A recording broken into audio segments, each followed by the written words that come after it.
Para saudara dan saudari yang Tuhan cintai, selamat pagi dan selamat bertemu lagi dalam renungan harian dari Paroki Santo Petrus dan Paulus Argapura, edisi hari Senin, tanggal 28 Februari 2022. Hari ini merupakan hari terakhir dalam bulan Februari. Mengawali hari yang baru ini, kita hendak mendengar dan merenungkan sabda Tuhan. Marilah sebelum kita mendengar dan merenungkan sabda Tuhan, kita berdoa. Dalam nama Bapa dan Putra dan Roh Kudus. Amin. Allah Bapa Maha Kuasa, tanamlah dalam hukum-Mu di hati kami, dan semoga kami menyadari bahwa Engkaulah kekuatan kami, yang mendukung kami untuk saling menaruh cinta kasih dan saling melayani dengan hati tulus ikhlas, seturut teladan Tuhan kami, Yesus Kristus. Bersabdalah ya Tuhan, kami siap untuk mendengarkan. Terpujilah Engkau Bapa, Putra dan Roh Kudus, kini dan sepanjang segala masa. Amin. Para saudara dan saudari yang Tuhan cintai, sabda Tuhan yang hendak kita dengar dan kita renungkan untuk mengawali hari yang baru ini, hari Senin dalam masa biasa yang ke-8, diambil dari Injil Markus pasal 10 ayat 17 sampai 27. Tuhan bersamamu. Inilah Injil Tuhan kita Yesus Kristus menurut Santo Markus. Pada suatu hari, Yesus berangkat meneruskan perjalanannya. Maka datanglah seorang berlari-lari mendapatkan dia, dan sambil bertelut di hadapannya, ia bertanya, "Guru yang baik, apakah yang harus kuperbuat untuk memperoleh hidup yang kekal?" Yesus berkata kepadanya, "Mengapa engkau katakan aku baik? Tak seorang pun yang baik selain Allah. Engkau tentu mengetahui segala perintah Allah.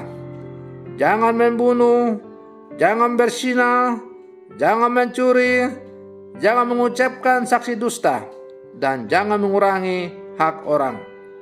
Hormatilah ayah dan ibumu." Kata orang itu kepada Yesus, "Guru, semuanya itu telah kuturuti sejak masa mudaku." Tetapi Yesus memandang dia dan menaruh kasih kepadanya, lalu berkata kepadanya, "Hanya satu lagi kekuranganmu. Pergilah, jualah apa yang kau miliki, dan berikanlah itu kepada orang-orang miskin, maka engkau akan memperoleh harta di surga. Kemudian datanglah kemari dan ikutlah aku." Mendengar perkataan Yesus itu, orang itu menjadi kecewa, lalu pergi dengan sedih, sebab banyaklah hartanya.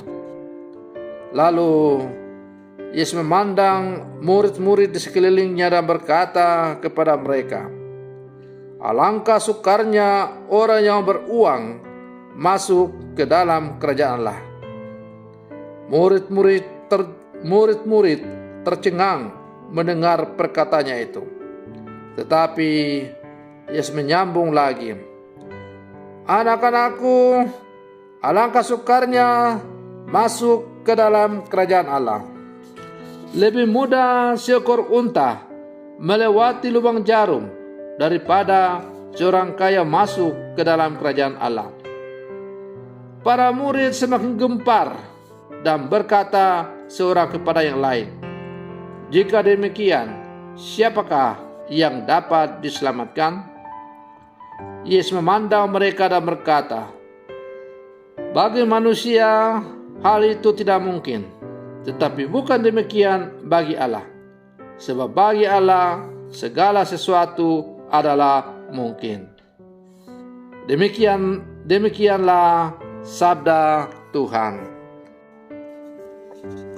Para saudara dan saudari yang Tuhan cintai, Injil yang baru saja kita dengar tadi bercerita tentang perjumpaan orang muda yang baik hati dengan Yesus. Apa yang disampaikan oleh orang muda tersebut mungkin juga merupakan kegelisahan kita semua. Terlebih pada masa sekarang, ketika orang cenderung beragama sebatas identitas, bukan cara hidup yang menjadi kaku dengan aturan-aturan liturgis dan devotif, tetapi lupa pada berbagi sebagai wujud berbelas kasih.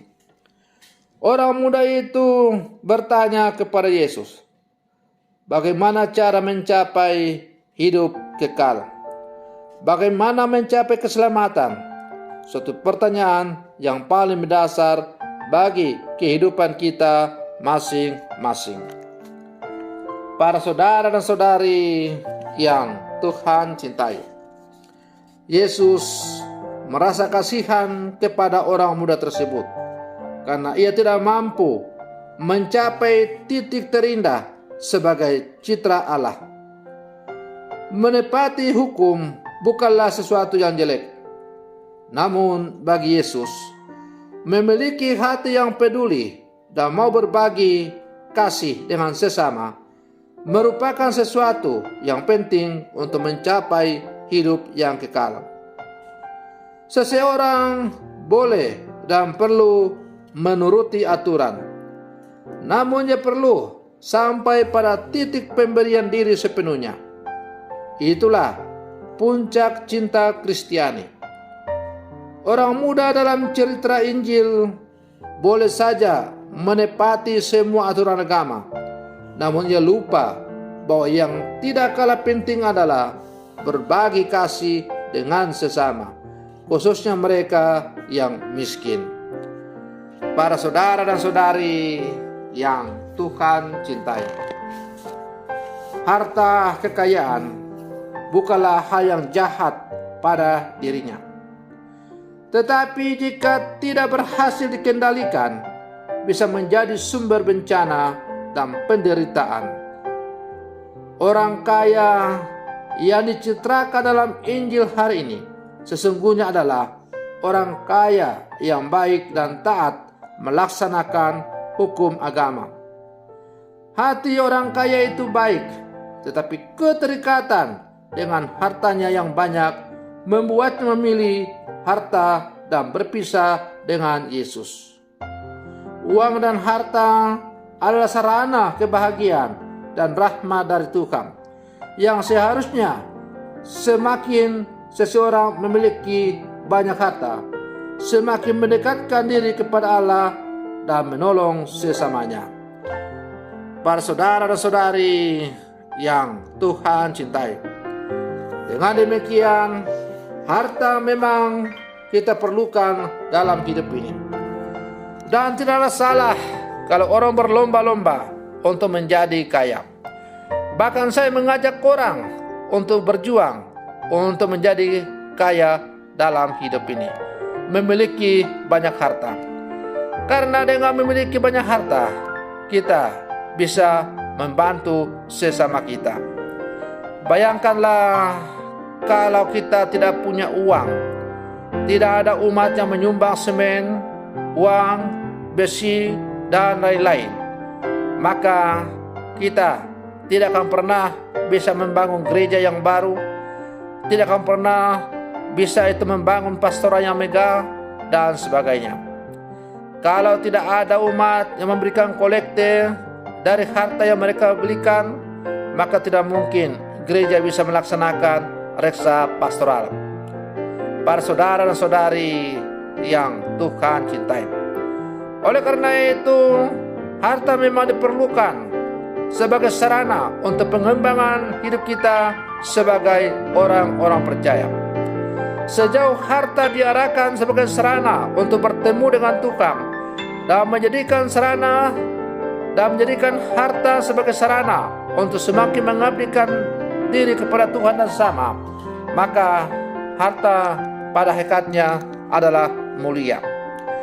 Tetapi ketika orang mulai terikat dengan harta bendanya, tidak mau lagi membantu sesama dalam kehidupan, bahkan mempergunakan segala macam cara untuk mencapai harta, maka harta itu akan berubah menjadi setan yang siap untuk menghancurkan orang tersebut. Oleh karena itu, para saudara dan saudari yang Tuhan cintai, siapapun kita dalam kehidupan ini pasti adalah orang-orang kaya. Entah kaya dalam arti harfiah, memiliki harta yang banyak, ataupun memiliki kekayaan dalam arti rohani, memiliki kehidupan spiritualitas yang semakin baik. Kekayaan yang Tuhan berikan kepada kita itu hendaklah kita jadikan sarana untuk semakin datang kepada Tuhan dan melayani sesama sesuai dengan kapasitas kita masing-masing. Para saudara dan saudari yang Tuhan cintai, saya misalnya sebagai seorang imam atau seorang pastor paroki, jelaslah saya tidak punya harta dalam arti harfiah. Tetapi saya toh bukan orang miskin. Tuhan memberikan kekayaan kepada saya dalam bentuk yang lain. Kekayaan yang Tuhan berikan kepada saya ialah Tuhan memanggil saya untuk menjadi seorang pelayannya secara khusus dengan menjadi seorang imam dan kini menjadi seorang pastor paroki. Maka kekayaan rohani yang Tuhan berikan kepada saya itu hendaklah saya pergunakan sebagai sarana untuk semakin melayani Tuhan dan mengabdi kepada sama, sebagai menghantar umat yang saya gembalakan untuk bersatu dan bertemu dengan Tuhan, dan bukan mempergunakan kekayaan pelayanan yang diberikan oleh Tuhan itu untuk mencari kehormatan diri, mencari kepentingan pribadi, mencari nama dan sebagainya. Kalau itu yang saya cari dalam hidup saya sebagai seorang pastor paroki, maka saya seperti orang kaya dalam Injil tadi yang pergi dengan sedih karena banyak kekayaan. Artinya, kekayaan yang saya miliki saya jadikan milik pribadi. Seakan-akan bahwa kekayaan pelayanan yang dianugerahkan Tuhan itu terjadi adalah karena kemampuan saya semata-mata. Padahal segala kemampuan yang ada pada diri saya itu semua adalah anugerah Allah, anugerah Tuhan yang harus dipergunakan sebagai sarana untuk menghantar umat semakin dekat dengan Tuhan. Para saudara dan saudari yang Tuhan cintai, maka marilah dalam kehidupan kita mempergunakan kekayaan yang Tuhan berikan kepada kita. Semoga kita semakin menjadi murid-murid Yesus yang sejati dengan rela meninggalkan segala-galanya demi Tuhan. Tinggalkanlah sesuatu untuk Tuhan dan jangan pernah tinggalkan Tuhan karena sesuatu. Selamat pagi, Tuhan Yesus memberkati.